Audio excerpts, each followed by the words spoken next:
everyone for being here today for this wonderful event. I want to first start out by thanking the organizing committee.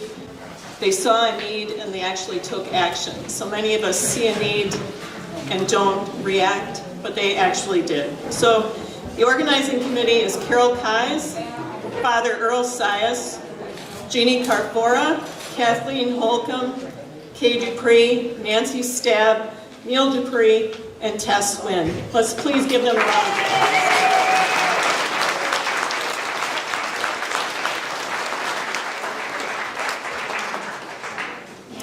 We would also like to thank today's sponsors, Napton Music Notes, the City of Janesville, McFarland Pheasants, Jack's Custom Printing, the First Congregational Church, and the Janesville Community Center.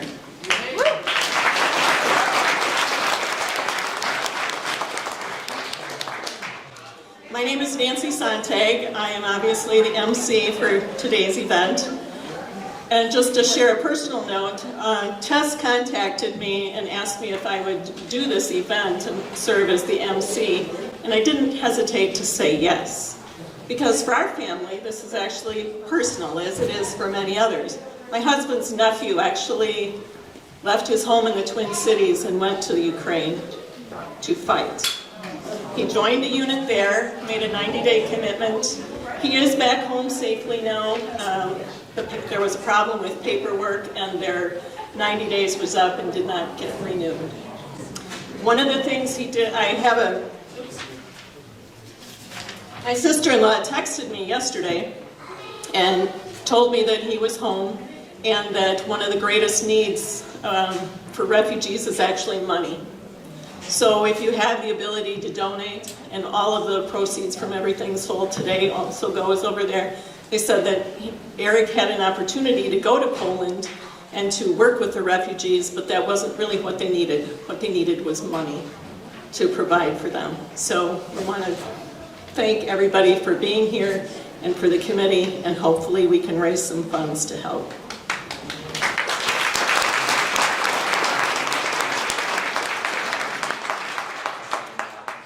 Our first speaker this afternoon is Yuri Rashkin. Yuri emigrated to the United States in 1988 from Moscow. He is currently on the staff at UW-Whitewater and UW-Whitewater-Rock County, and also the host of the Rashkin Report. So please welcome Yuri Rashkin.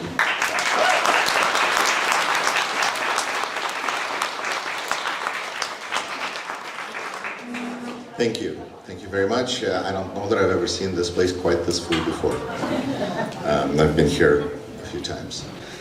It's wonderful to see you. So briefly about me, I'm originally from Russia. I was born in Moscow. My family came to the United States as refugees, Jewish refugees, in 1988, and I've been in the United States since then. I've been to Russia once in 2019 because, I never wanted to be like a Russian in America. Like, what's that? I wanted to be an American from Russia. So I feel like I've done pretty well, and thanks to many of you for making me feel at home here, frankly. A few years back, I started a YouTube channel because I wanted to practice my Russian, because I don't speak to many Russians, I don't live around Russians, and that's just fine. And turned out that I have now a YouTube channel with about 30,000 subscribers, and 40% of them live in Russia, and 20% of them live in Ukraine. And all of a sudden, part of my audience went to war against another part of my audience, although I'd like to think that I have more sensible people. There's been some streams that I've done where I've had some regular commenters in chats. You see people who jump in, and then after 24th of February, all of a sudden I had a couple of people that disappeared from the chats. And I know that they're just, if they would be there, they would be watching, because that's what they do. So if they're gone, that means that something not good happened. And that's kind of a really weird way to connect to a tragedy that way. What I wanted to say, a few things here. There's been horrendous war crimes committed, and we in the United States are acutely aware that nobody's perfect, and we have been involved in some terrible things as a country in the past, and it's good of us to think about it and to kind of process it and all of that kind of stuff. But what's going on right now with Russia, we pale in comparison with the kind of destruction that the Russian army is engaged in. They're basically, I was trying to figure out why in the world 220,000 troops would be enough to conquer this huge territory, land with 40 plus million people. But apparently what they figured out is that if they just kill a whole bunch of people and terrify the population, then no one is going to be thinking about uprisings. And they were so serious about this that the Russian army was followed by portable crematoriums to burn up the bodies. And looking at it from the outside, we thought, oh wow, they're expecting huge army losses if they're expecting that they're going to be like burying their troops this way, like hiding the troop losses. And there have been huge, 10 to 15,000 easily that Russia has actually lost in troops. And we know, we haven't lost that many in Iraq and Afghanistan, combined. And that's a month of war because that's just cannon fodder. They just don't care. But if the strategy is genocide, then it's a very dangerous situation, and it reminds that we're operating by different sets of rules and values. Because to us, that's just wrong. To attack civilians because that's easy, and it gives you a lot of dead bodies, and it terrifies people, and it works, and go, that's wrong. And that's good. And so I want to thank you for being here, because what happens there is a lot of hatred is developing, because it's impossible to feel nothing about the situation, and it's hard for people to separate Russians from Russian army, from Putin, and then Russians are infected with this hysteria right now, and it's just terrible. So there's just a lot of anger and a lot of righteous anger. And I think what we're doing here is very positive. And I think that's really important, because we can be blamed for not being, not understanding what war feels like. You don't know what it feels. Thank God. I think that we can keep the flame of compassion alive and burning, and this is what you're doing all here. And I just want to end by reading a short piece of a poem that a friend of mine wrote, and she also translated it for us. I'm just going to read a small bit because it is it's gut-wrenching, frankly. So, this is a poem that is written from the point of view of people who have been murdered, and kind of sharing their story. And it starts this way. I'm Hannah from Bucha, just 5 years old, and very willing to go for a walk, as the basement was chilly and dark, with not even snow to see in the window, taking with me the teddy bear from under the table. But the three of them came to our house. Now I'm chopped into chunks. Mom and me were dumped into bags and simply thrown away out the window. I'm Hannah from Bucha, and I'm in the dark. So, thank you for being here. Thank you for doing good things. Thank you for keeping flame of compassion burning. And we'll do our part by playing some beautiful music. And thank you to all the musicians. And it's a challenging time and place and world. And thank you for doing your part. Thank you.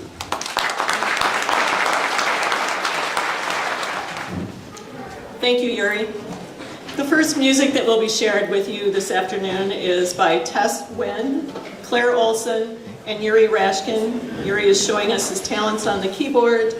Claire is from Janesville, has traveled extensively, and is now back here performing. And you can see Tess performing, I think, all over Janesville sometimes. So please welcome him. Okay. This is a little mashup of a Black Eyed Peas song with Amazing Grace.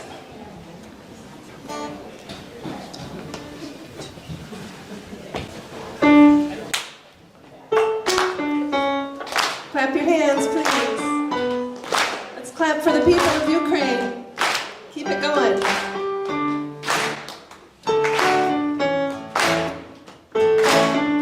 That's beautiful. Thank you. People killing, people dying, children hurt, can't hear them crying. Would you practice what you preach? Would you turn the other cheek? Our Father, Father, help us with some guidance from above. Oh, got me questioning, where is the love?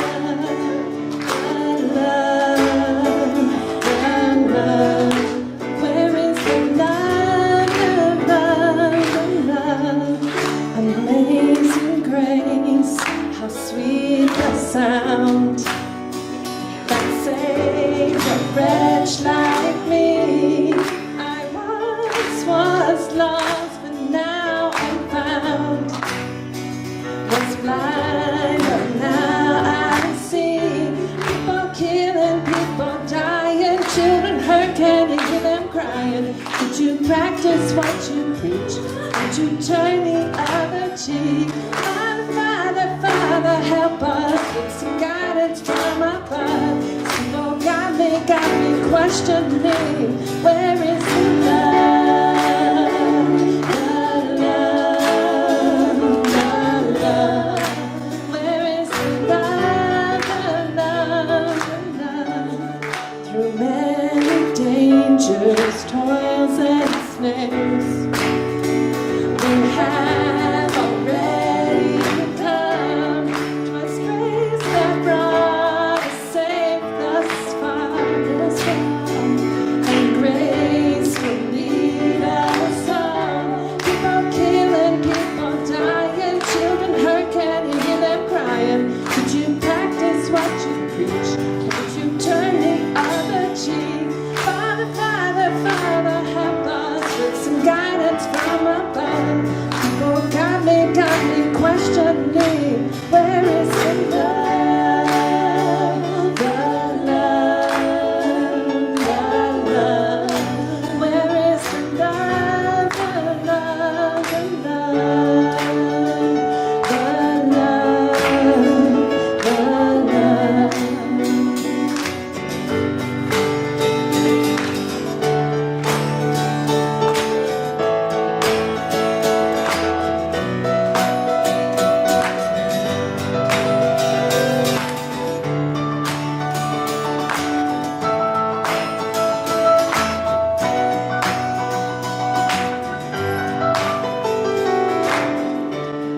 Amazing grace, how sweet the sound that saved a wretch like me.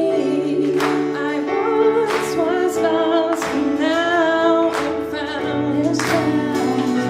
But the love, the love, the love,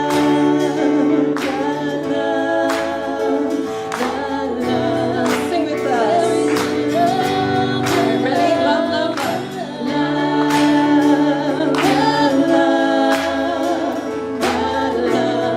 Beautiful. Again, let's do this.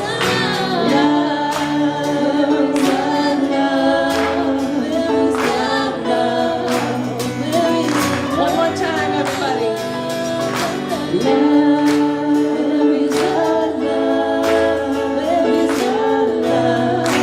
Take it away, Yuri.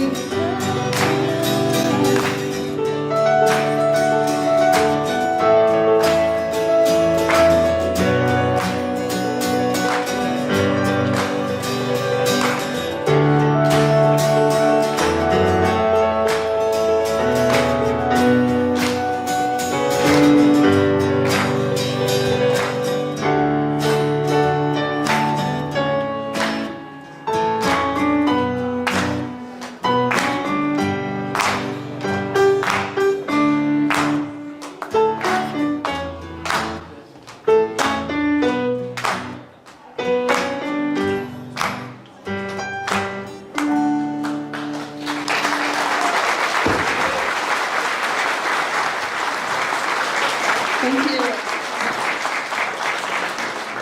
You guys are amazing. Wow. Okay, so this next song was written by the Smoky Knights. That's Anthony and Lily Wynn. Those of you who know me know that that's my son and daughter-in-law. And this song is called Power. And I chose this one, well, he kind of suggested it too, because in each of us we have the power to make a difference today.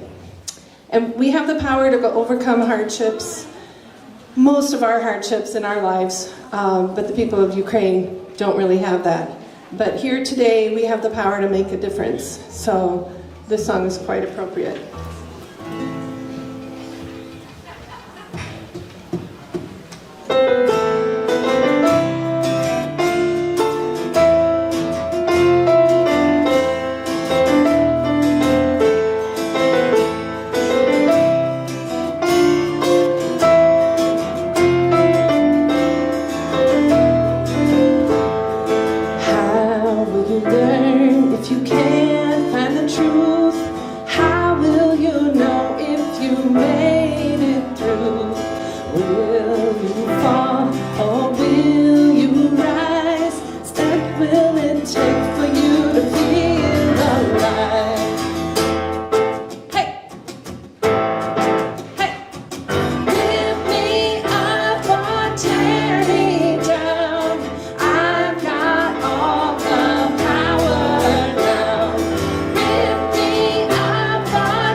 The blind, but you still find your way.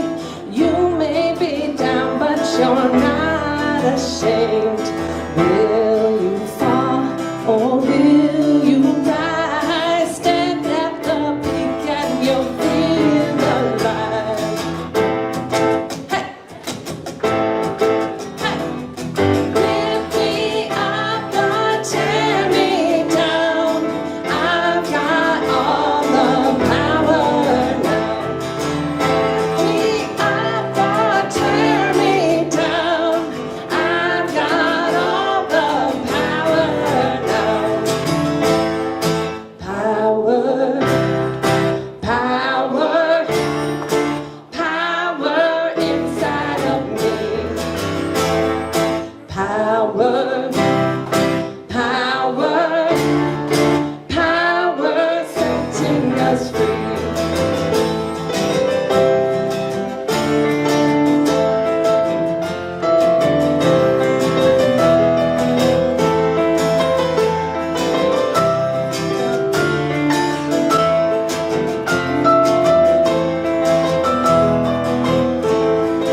Lift me up or tear me down.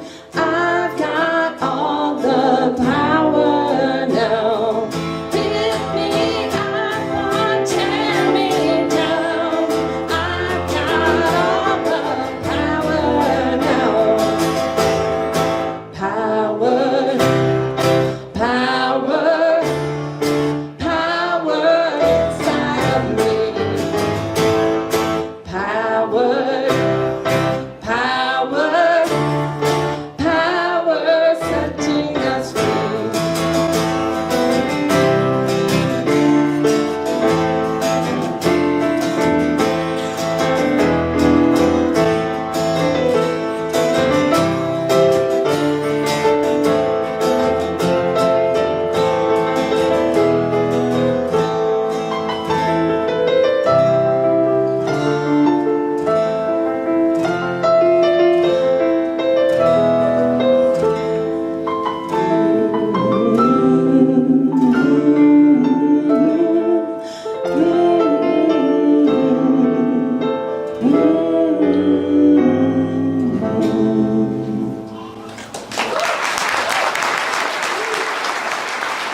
Thank you. Thank you very much for that lovely performance. Our next speaker is a longtime French teacher from the Janesville School District. She is now retired. but she has a very positive story to share with us about one of her former students. Please welcome Carol Kais.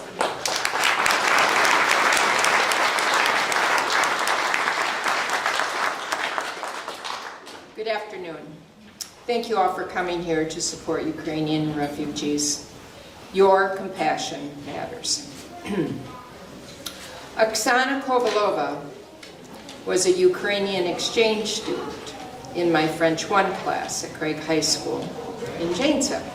Oksana consistently arrived prepared, attentive, and she participated a great deal. We developed a rapport. I still have the thank you card she wrote. Later, I learned she was in the US once again. We became friends on Facebook. She married, had a child. Then, last February, she posted, "My mother is escaping the war in Ukraine. Does anyone know someone in Vienna?" Oksana's mother, Tetiana Kovalova, had to first shelter in a basement.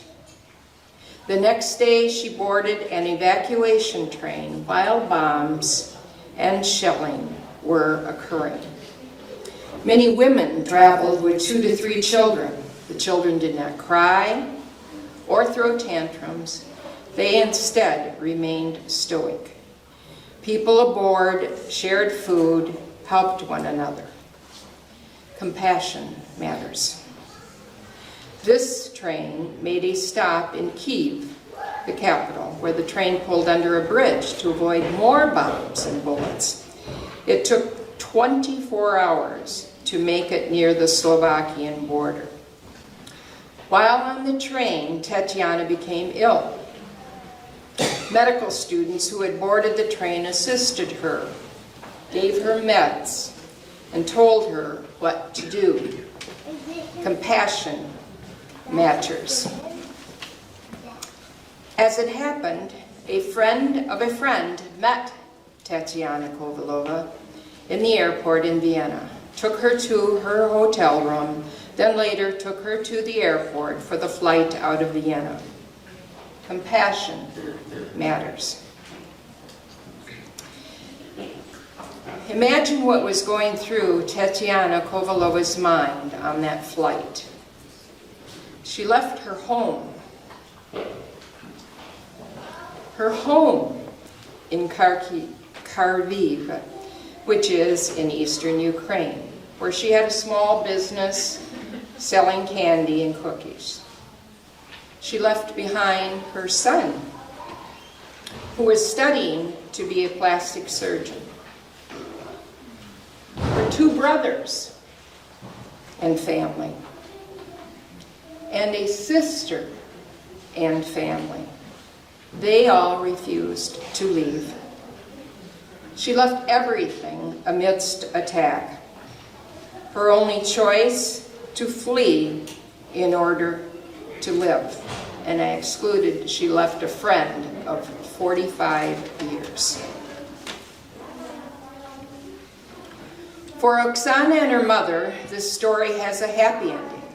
Tetiana arrived in Sacramento, California, where Oksana lives with her husband and daughter. Actually, Oksana lives near Sacramento, not right in the town. Oksana said, "It's such a relief to have my mother here. We are getting help with paperwork from the US as my mother transitions. A country's compassion matters." Oksana extends this message to each one here today. Thank you so much. My heart is full because people have done and continue to do so much for Ukraine.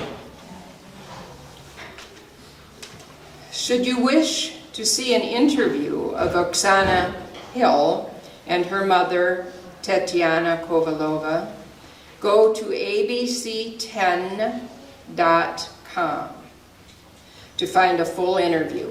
And you can also find a link on the Janesville area Stories Facebook page.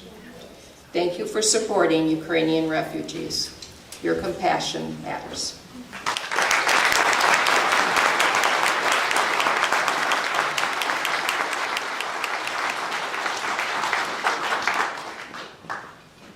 Thank you, Carol. You were right. That was an uplifting, positive story.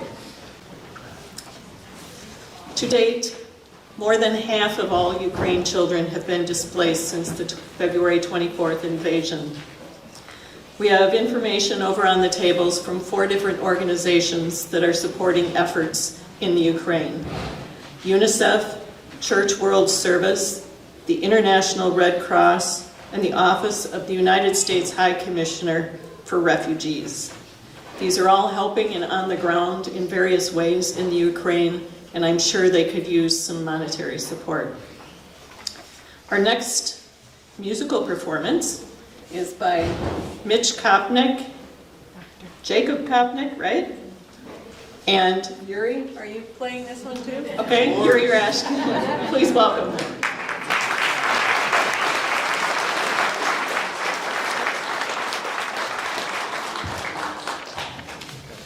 This is a Ukrainian lullaby. But don't fall asleep. Plenty more time.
So, you know, Ukraine's far away, they speak a different language, but you have to remember they're people just like you and I and everybody else, and they have holidays, including Christmas. So, one of the most famous Christmas tunes, the Bell Carol, actually called the Ukrainian Bell Carol, written, a Ukrainian song. So, even though it's almost mid-April, we're going to go ahead and play a Christmas song.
Thank you for that beautiful music. Just to note that UNICEF currently has 140 staff members on the ground in Ukraine working around the clock to help those who are displaced. They're scaling up emergency support, including the delivery of medical supplies and equipment to dozens of hospitals across the country, where pediatricians and obstetricians are caring for injured children and delivering babies in basement hallways. The crisis in Ukraine is very much a personal note for the Next family, as it is for many of us, but they have a very special connection. So at this time, I would like to introduce Christine Rebout and her daughter, Natalia.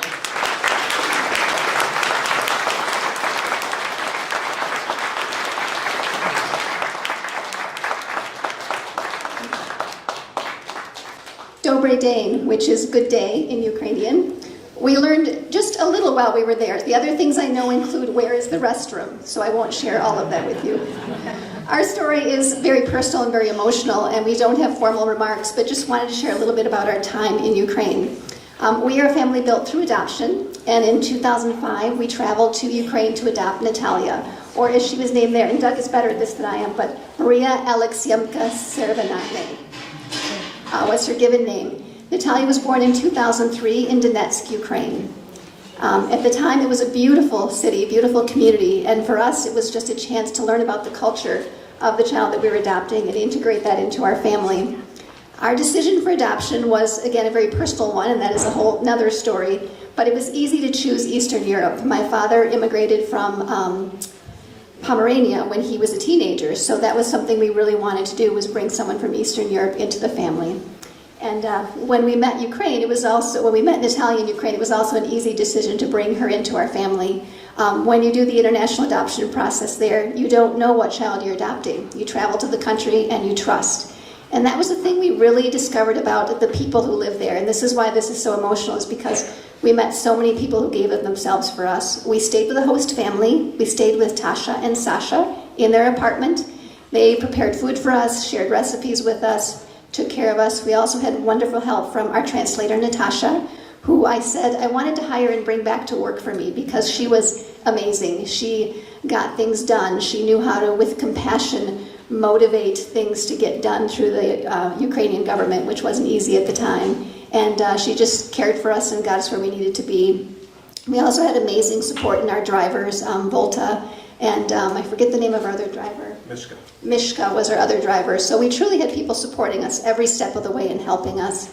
And what's difficult to see now is what's happening to the beautiful scenery. We brought some photos with us of the things that we saw in Ukraine, the churches, the monasteries that we saw, and it was just so beautiful and so reflective of the strength of the people there. We heard so much about how Germany and Russia had come in and destroyed things, and they rebuilt every time. So it's difficult to see those things being destroyed again and the people that we care about being hurt.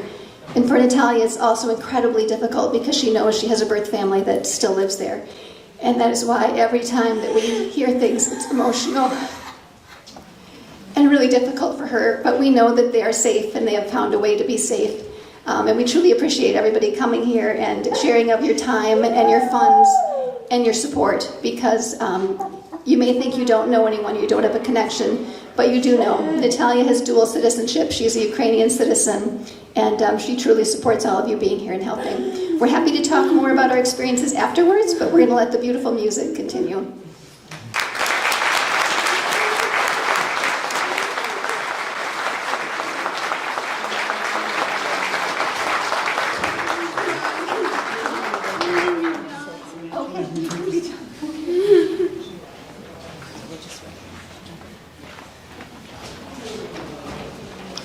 Thank you, Rebout family, for that very moving story. We are very happy that Natalia is here with you. Church World Service is in the neighboring country of Moldova, where nearly 100,000 Ukrainian refugees are living with host families, are staying in hotels, apartments, and shelter. In order to treat immediate needs, CWS will support partners on the ground as they offer shelter to Ukrainian refugees and distribute food, hygiene items, and school supplies. CWS continues to engage with local and international partners to craft a longer-term response plan. And we are very grateful for these agencies and all that they are doing. Our next musician to share with us is the lovely Claire Olson back.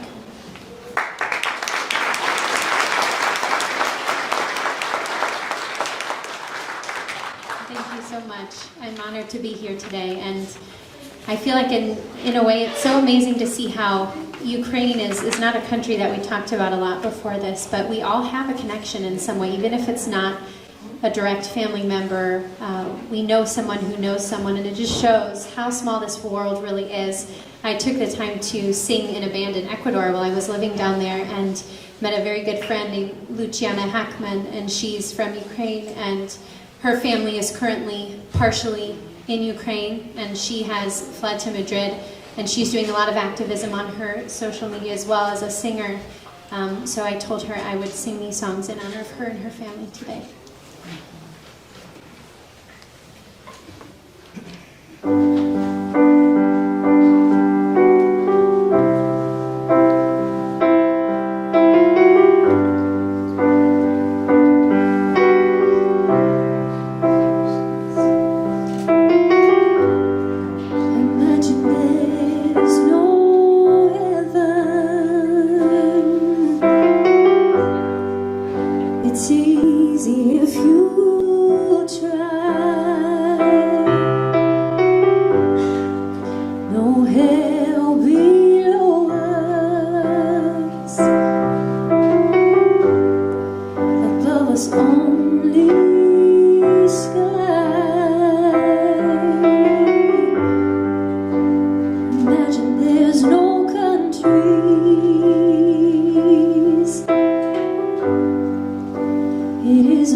probably recognize, and I encourage you to ride that emotion. We all need someone to lean on.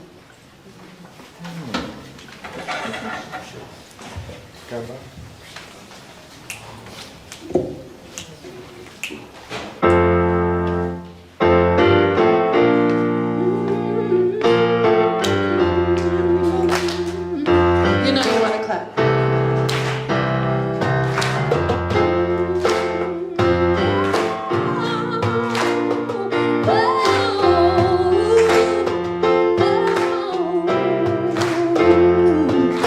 Sometimes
Thank you. Janesville is truly blessed to have so many wonderful musicians that can share their talents with us.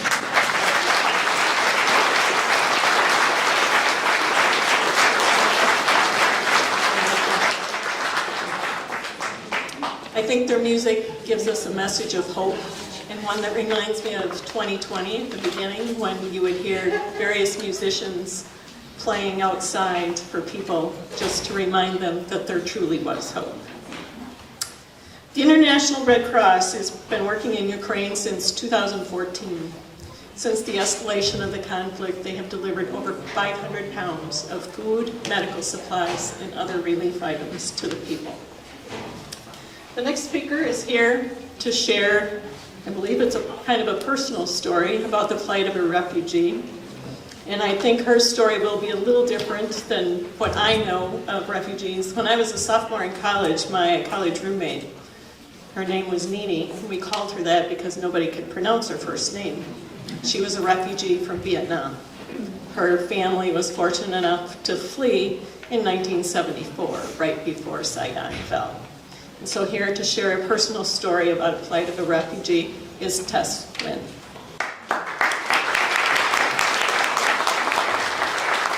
Thank you, Nancy.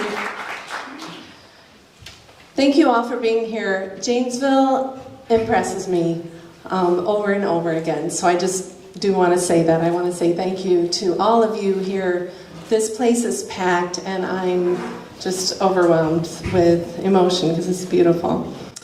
Our thoughts today are with the Ukrainian people, but I'm here to share just one perspective, one story of a refugee, not from Ukraine, but from Vietnam. My husband arrived in America in 1980 as a boat refugee from Vietnam. Many of you know us, or you know our sons. They were all three born and raised in wonderful Janesville. We appreciate this privileged life of freedom and peace. Our boys are fully aware of what their father had to endure. He faced a grave choice in 1979, just 4 years after the Vietnam War ended, after the communists invaded Saigon in the south and took his father away. His choice was either to flee and live, or stay and risk dying. Teenage boys as young as 15 or 16 were being forced by the government to fight on the front lines, used as human shields in the communist invasion of neighboring Cambodia. Most were not ever coming home, and many of his friends were coming home in boxes.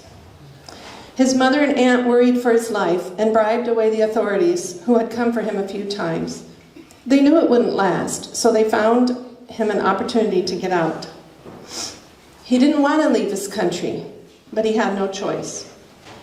One day he was on his bike to go play soccer when someone approached him. The man said to meet him at a dock that night, dressed as a fisherman, and to go home and tell his family. In an emotional goodbye, he hugged his mom, his aunt, and siblings, not knowing if he'd ever see them again. And there wasn't anything his mother could do to change the circumstances. At age 15, he escaped in the dark of night on a small fishing vessel not meant for the violent high seas, with 44 other desperate strangers like him, literally clinging to life. The journey was harrowing and could fill a full feature film. Dangerous 30-foot waves, heat, starvation, and extreme thirst, pirates, passing ships who wouldn't help, 10 frightful days and nights at sea. After 10 months on a harsh and hot refugee camp in Indonesia, also not fun, he was finally welcomed into the home of a loving Iowan couple in the heartland of America.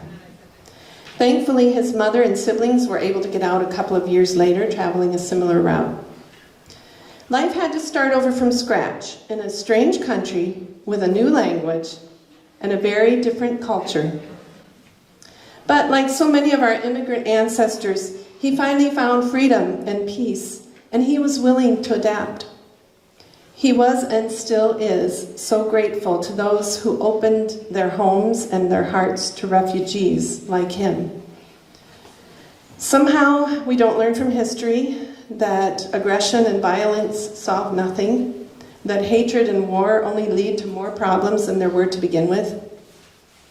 And today, sadly, the Ukrainian people now face the evils of war. They face destruction all around and the possibility of death. They have lost their homes, their livelihoods. They could easily lose their friends, their loved ones, and themselves.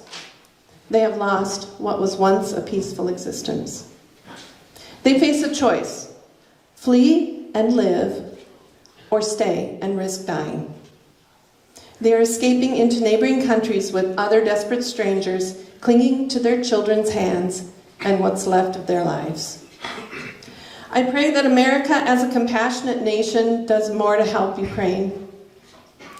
I pray that those neighboring European countries do more, and that we here in Janesville can help those who have endured the terrors of this senseless invasion.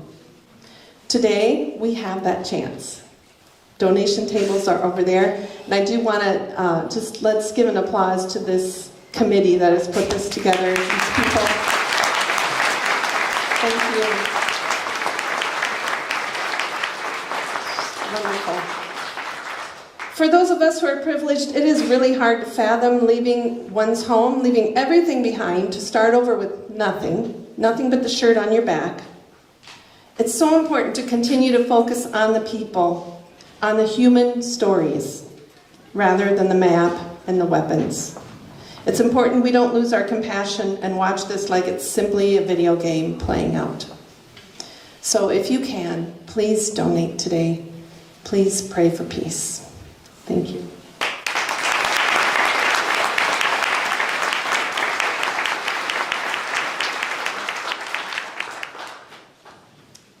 Thank you, Tess, for sharing that story with us.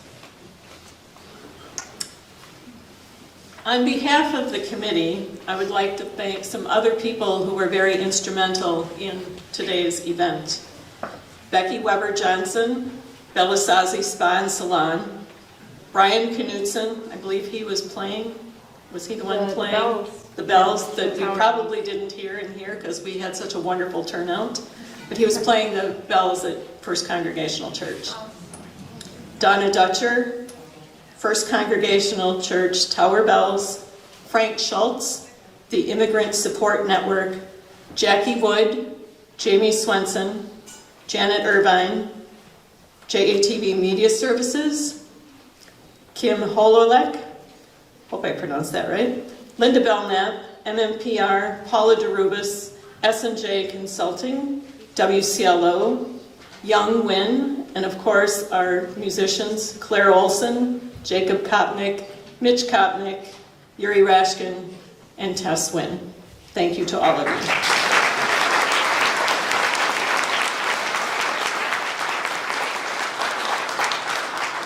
And speaking of musicians, we have Mitch Kopnick, Yuri Rashkin. Jacob, are you joining this one too? Okay, and Jacob Kopnick.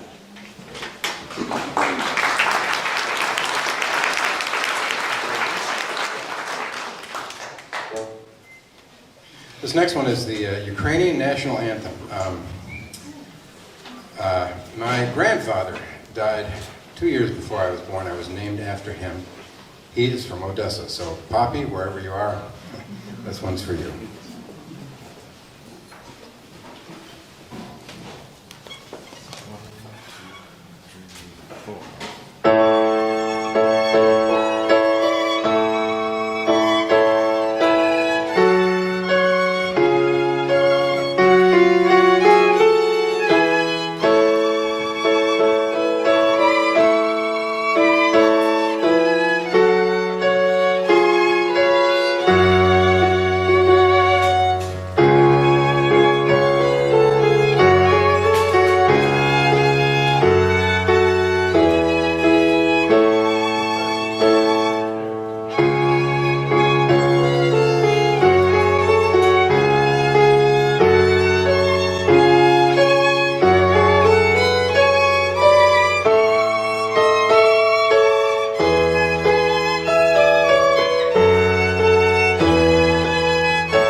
Thank you, gentlemen.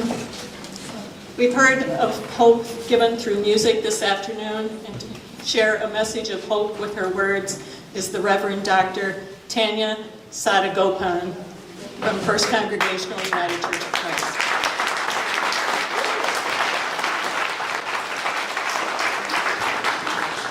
Greetings and salutations to all of you on behalf of First Congregational Church, affectionately known as Janesville UCC, the open and affirming and immigrant welcoming congregation.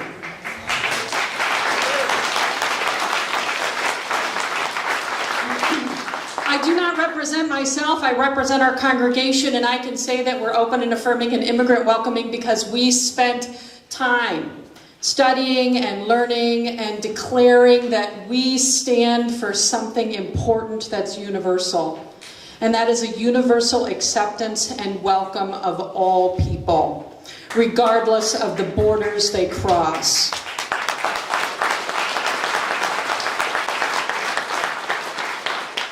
I'm very lucky today because I am joined by my son, who is standing over there taking photos over there. That's my son Nishant, who will be entering medical school in the fall.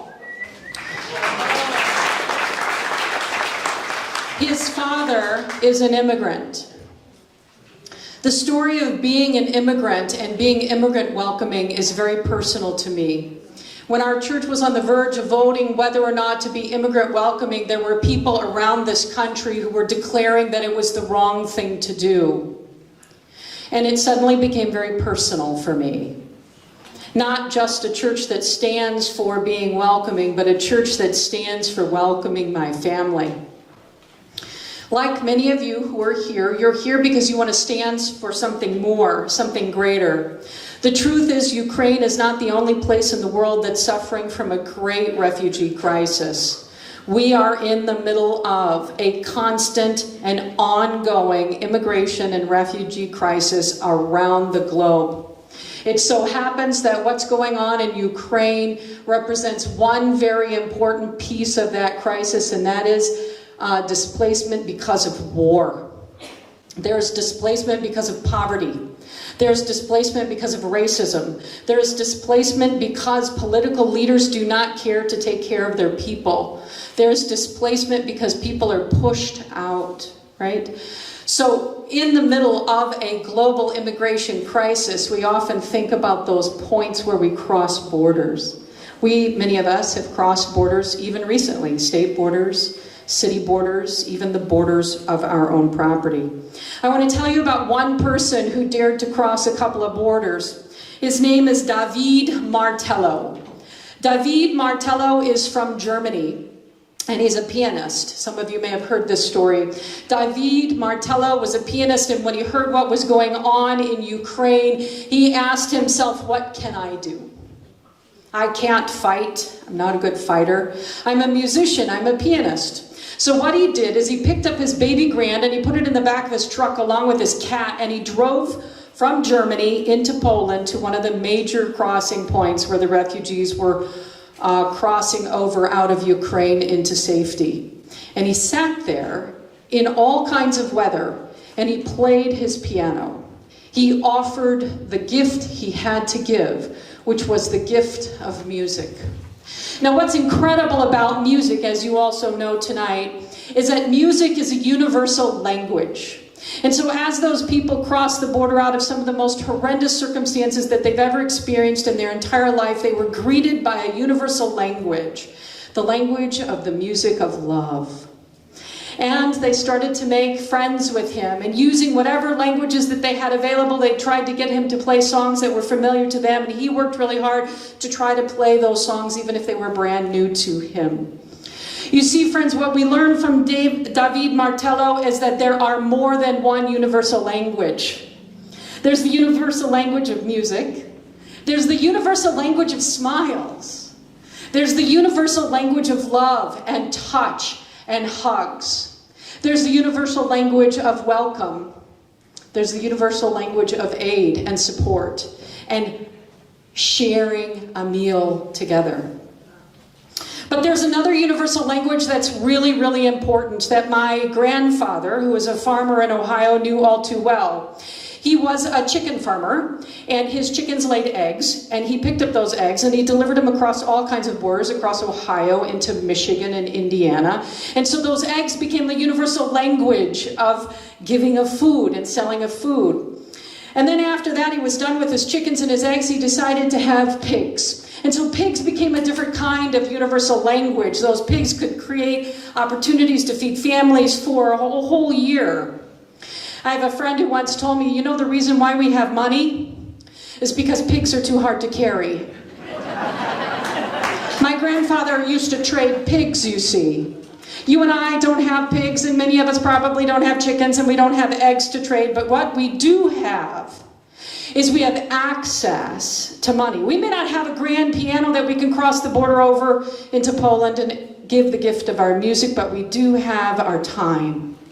And we have the ability to share a little bit of our resources so that that money can be easily transported over into the hands of the people who need it most. Whether they are fleeing war, or they are fleeing dictatorships, or they are fleeing conditions that are violence at home or violence abroad, your contributions make it possible so that they can seek hope of a new life. David used the one gift he knew he had. We each can make a profound difference in the world if we recognize we have something to give, whatever that might be. So, while I'm finishing my remarks, I want you to know that before you leave here, I don't care if it's a little bit or a lot, you be sure and make your way over to those tables so that you can make a contribution, because what's happened today is about a collective voice of a universal language of love. And they're going to know how much we love them because we decided to vote with our dollars. Does that make sense? Remember, it's easier to carry than pigs.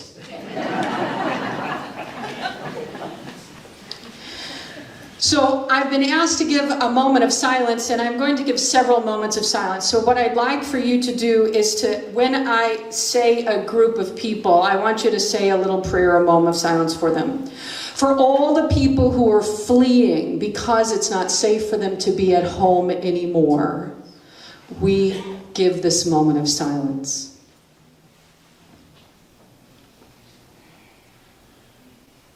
For all the doctors, and all the doctors in training, and all the nurses, and all the aid workers who render medical aid to those who need it most, we give this moment of silence.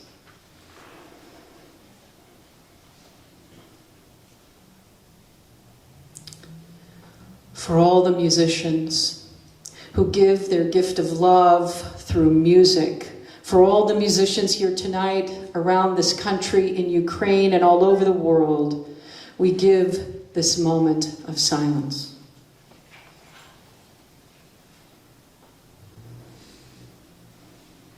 For all the people who work on logistics, for getting people and stuff to the right place at the right time, who won't take no for an answer, who are willing to cross borders in the most dangerous of times, who are willing to use their own resources, their life, and their vehicles to help save other lives, we give this moment of silence.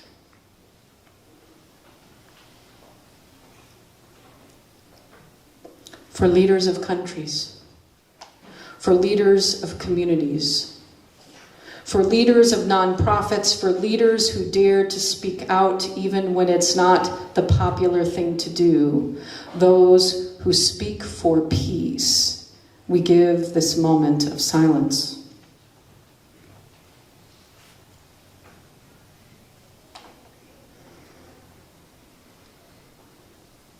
And for the people of Ukraine, and the people of Russia, and the people of Poland, and the people of Janesville, and for you, who are doing what little bit we can to make a difference for peace, for all to live in safety and security and have their own little piece of land to grow sunflowers on, we give this moment of silence.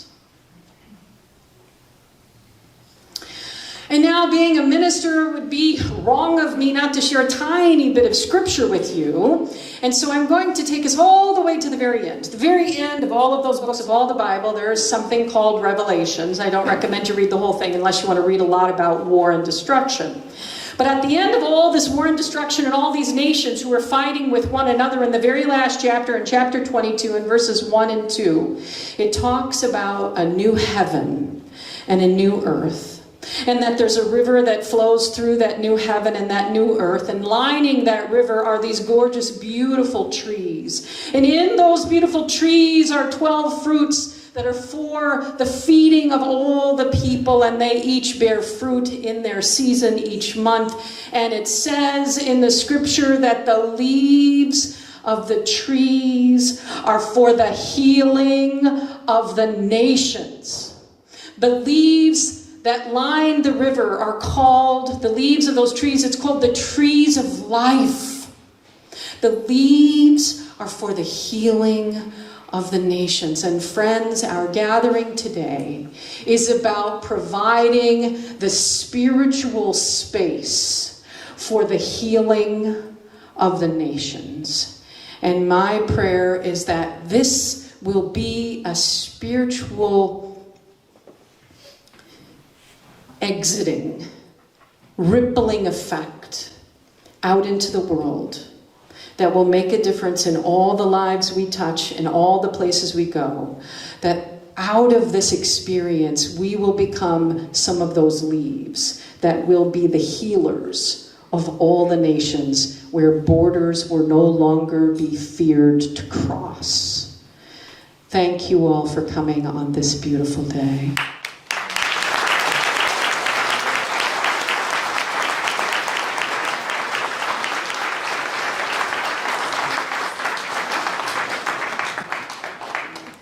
Thank you for sharing that message of hope. Now, some of you may not believe that music is your gift to give, but even if you don't, we would like to have you join in a sing-along as we have our musicians lead us in Let There Be Peace on Earth.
Let peace begin with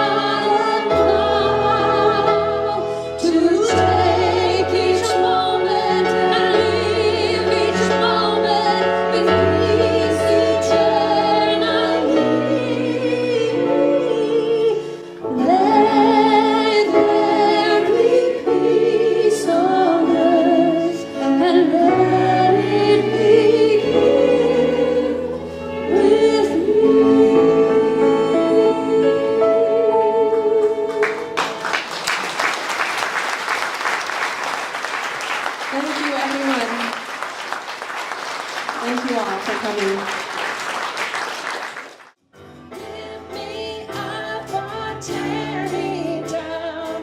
I've got all the power now. Lift me up or tear me down. I've got all the power now. Power, power, power inside of me. Power, power, power setting us free.